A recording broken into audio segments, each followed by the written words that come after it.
So I wanted to make this video because I think the electric car is going to be the future for humanity, but renewable energy, not so much. And we're going to get into details right now, and I'm going to explain everything to you guys because I see there's a lot of bad information floating around. There's a lot of people that really don't truly understand why this is the case.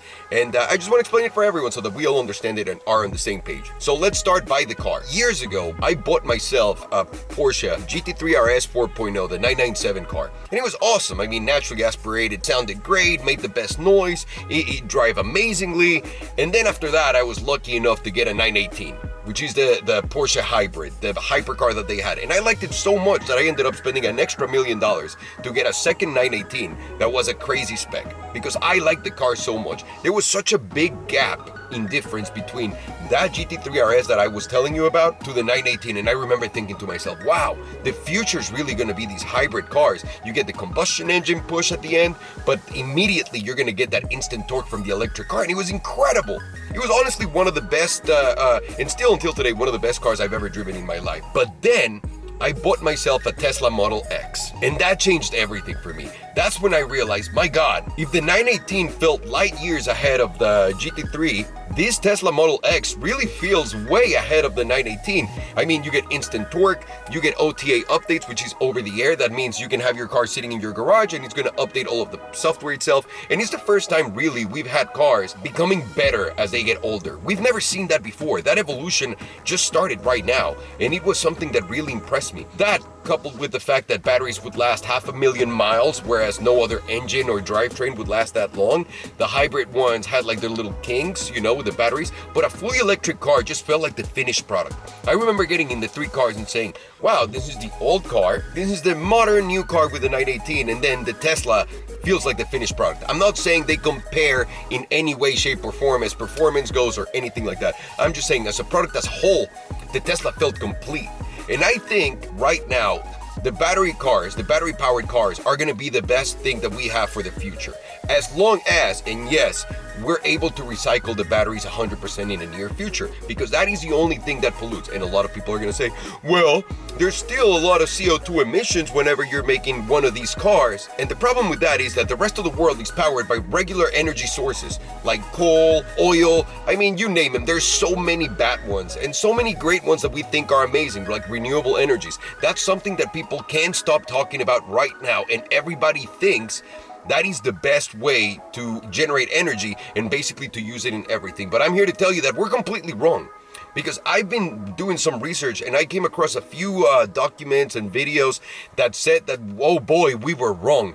And let me explain that to you right now. Let us establish first things first here. 97% of all scientists in the world agree that climate change is a real thing and it's happening. So if you don't believe in that, please don't stop watching the video yet. You have to analyze a little bit more. Renewable energy is not going to be the answer to this. Just so we all know, climate change will kill 150 million people in this century. And we can make that stop by cooling off the world 1.5 degrees Celsius.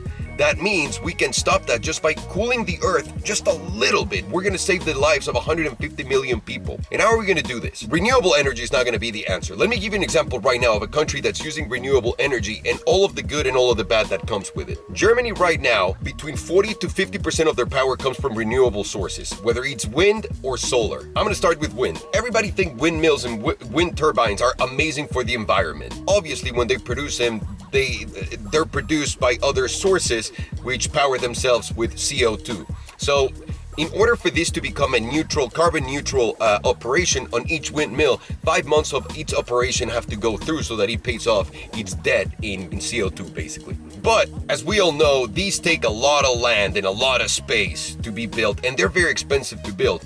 Also, it's not counting that more than 100,000 birds and bats die by the hands of these windmills a year in Germany. So, I mean, we're trying to save the environment, but we're killing all these birds and bats, and we're cool with it. And we're talking about endangered species too. But dude, why can't we just build them in the ocean if they take so much space and they're killing the birds? Well, there's birds still in the ocean, that's number one. And number two, now you're gonna pollute the water that we already destroyed on Earth. I don't think that's gonna be a solution, to be honest with you guys. The other alternative that they're using is solar. We're talking about solar panels, obviously, and good solar panels last about 25 years, and that's phenomenal too.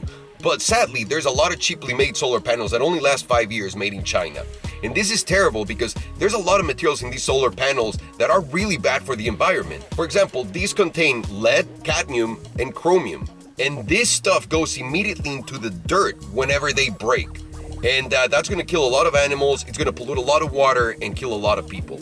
So solar panels are not as noble as we think and make them out to be. And by the way, how do we get rid of these solar panels when they're done? We send them to Africa or any of these countries that we're used to sending all of our garbage, and we're killing their populations and giving them all cancer. That's why solar panels are not yet anywhere near the technology that we need. Not to mention, they don't work and operate 24/7. That's not a solid source of energy for the entire country, and most solar panels can only take up to 30% of the energy that they're getting from the sun. So it's not a very efficient way of transmitting and transforming this into energy right now. So right now, when these are not operating at the full capacity and the sun's not shining through them and it's cloudy or it's nighttime, what do? We go back to regular dirty sources of energy like coal and like oil and others. Also, we have to take into consideration how much space they take on Earth. If you're going to do a regular big farm of these solar panels or even windmills, you're talking about taking out 5,000 square meters of vegetation, nature, animals. So we're eliminating all these fields full of grass, vegetation, animals, just so we can put solar panels that later are going to degrade and throw that cancer into the ground. So we're not really protecting the environment with them. We're harming it a little bit more than before. So because these take so much space, I'm going to give you a good example. If you wanted to power the entire UK with solar or wind, you would have to take up to 20% of all land in the UK in order for you to be able to be sustainable completely in these energies. And that means you're eliminating 25% of the vegetation, nature, and animals in that place. That makes no sense whatsoever. But now, there's an alternative that's always been here. And of course, I'm talking about nuclear power. And I know a lot of people look at it like, oh my God, nuclear, that's disgusting, there's so much waste. We'll get to that. Before you even make up your mind, please keep listening to the facts. And then you can do your own research and come up to your own conclusion. I'd love to learn from all of you. So how exactly does nuclear energy work? Long story short, the fuel that you're putting into nuclear reactor produces heat. That heat produces steam. That steam makes a gigantic turbine rotate, creating energy. And when I mean gigantic, I'm talking about 100-ton turbine. So we're not talking about tiny little turbines. We're talking about a massive one. And then that turbine turns into a generator. So that turbine is what's generating all this electricity, just like hydro creates it as it passes through, just like the wind. It's exactly that process, but accelerated a bunch of times, if you will. The one good thing about nuclear power is that it produces power 24/7, 365 days of the year. There's no cutoffs. It's very efficient, and it can supply a lot of electricity by taking a small footprint on the ground. We're not eliminating all these forests and any of these vegetation and nature that we're killing with the other ones. And a lot of people are going to say, well, what if there's an emergency and you have to shut off the generator? Well, the good thing about nuclear is because it's got so much energy while it's rotating that you can shut it off for a few minutes and let the reactor cool down. And while that happens and you can reboot the reactor, there's not going to be any downtime of energy. That's why nuclear reactors are so efficient and so great at producing energy. So now, you're probably thinking, my God, nuclear energy is going to kill us all like it did in Chernobyl or Fukushima.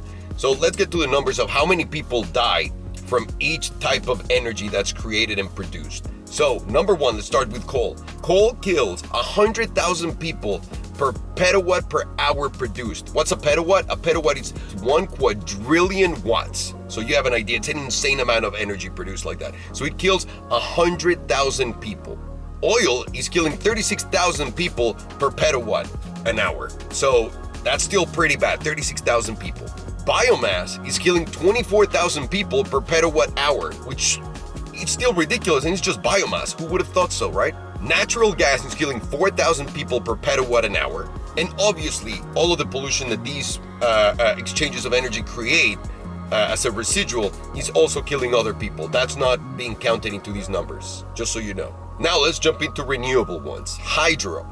Hydropower is killing 1,400 people per petawatt an hour, which is still ridiculous. Solar is killing 440 people per petawatt an hour, which is pretty good. But remember, in order for you to create that, you need to take out so much space. Now the wind is a little bit more noble. It's 150 people per petawatt an hour. So 150 people plus all of the vegetation and all of the space that you need. And now let's talk about nuclear. Nuclear only kills 90 people per petawatt an hour. What does that mean? That is the least lethal one of them all. And yes, I'm accounting the tragedies of Chernobyl. I'm also accounting for Fukushima and any other nuclear tragedy that exists. So in our brain, somehow, because of nuclear weapons, we decided that nuclear was bad. But it's actually a really good thing because nuclear plants can be powered recycling all these nuclear power weapons. So if we take all of those weapons and turn them into just energy, we're gonna have a lot of energy for a lot of time. And also the other amazing thing about nuclear is once you're done with that piece of fuel, you can later on recycle it and it does not go anywhere into the earth and it's very contained.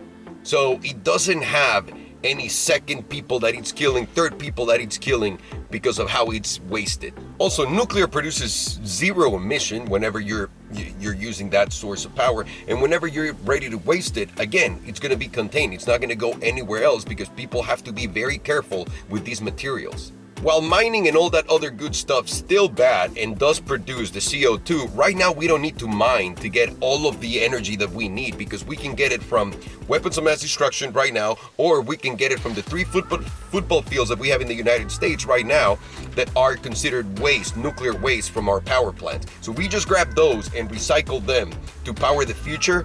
We're going to be set. We're not going to have to mine. And also remember, if we're able to change every single machine that's mining and producing CO2 and destroying the environment into an electrical machine that gets powered by nuclear, then you're eliminating CO2 basically completely. Now, I have this test right here that I pulled from somewhere that says Germany is removing all of their nuclear reactors by 2022. That's something that they've been really hard at. And today, only 6% of German power comes from nuclear reactors, which is not bad. That's really small. So German households are producing about twice as much CO2 as people in France, which France is one of the countries that's all in on nuclear reactors. So if they're getting their energy out of nuclear reactors and they want to install more. Also, the other benefit that French people rip instead of German people, electricity is much cheaper. It's actually half the price of what it is in Germany right now. Germany has one of the most expensive kilowatt percent price compared to anywhere else in the world because of all these renewable energies and all the resources that have to go into being put in and all the nature that it's destroying. While in France, all of these nuclear reactors are just taking a small amount of space and they're not really that invasive compared to the other ones. And again, it's much cheaper and it's so much more efficient than the other ones. So French people are enjoying discounts on their electric bill every single day. And as a little footnote, France's electricity production comes 80% from nuclear. So just so you understand everything where I'm going. So if we're talking about all of these different sources of energy, the less lethal one is nuclear. The one that produces the most energy per space that it's taking, it's going to be nuclear.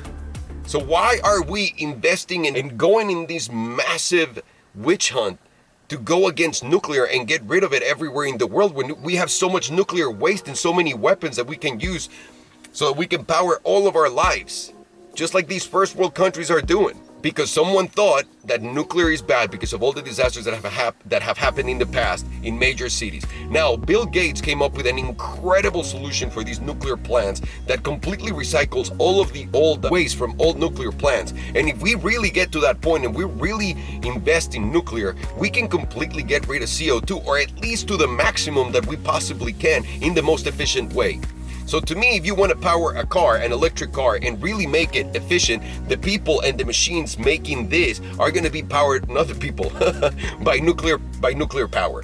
That's the moral of the story. Nuclear power has been on a witch hunt for some reason for years now, and it makes absolutely no sense. Why are we spending so much more money on these solar panels and these windmills that are killing more people than nuclear, that are killing more animals, and that are destroying the earth that we live on?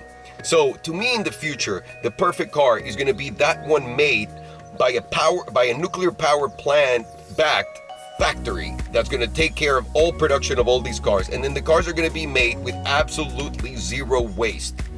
That's going to be the future. Because a lot of people say, well, when an electric car is made, there's a lot of CO2 that gets produced and it has to make up for it while it runs. Yeah, but that's only because the rest of the world does not run on nuclear energy. So as long as we get rid of whatever's in our mind right now, and we really focus on the numbers, and we really see statistics, and we really pay attention to what's going on, and listen to freaking Bill Gates that's donating all the money in the world to do that, I think we're going to be in safe hands. That's going to be the way we can clean all of our energy. That's the way we're going to be able to make these cars that are electric run on 100% clean energy and 100% clean energy while being produced. So that's what I wanted to tell you guys. I hope this made sense to you and it showed you how less lethal nuclear energy it is than you ever thought. So if you still think that renewables are the way, please let me know why, because I don't seem to understand how a less efficient way of creating energy, and also as far as space goes in our Earth, taking up on all that space makes more sense than nuclear. So I'm Alejandro, thank you very much for watching this and hope you learned something new today.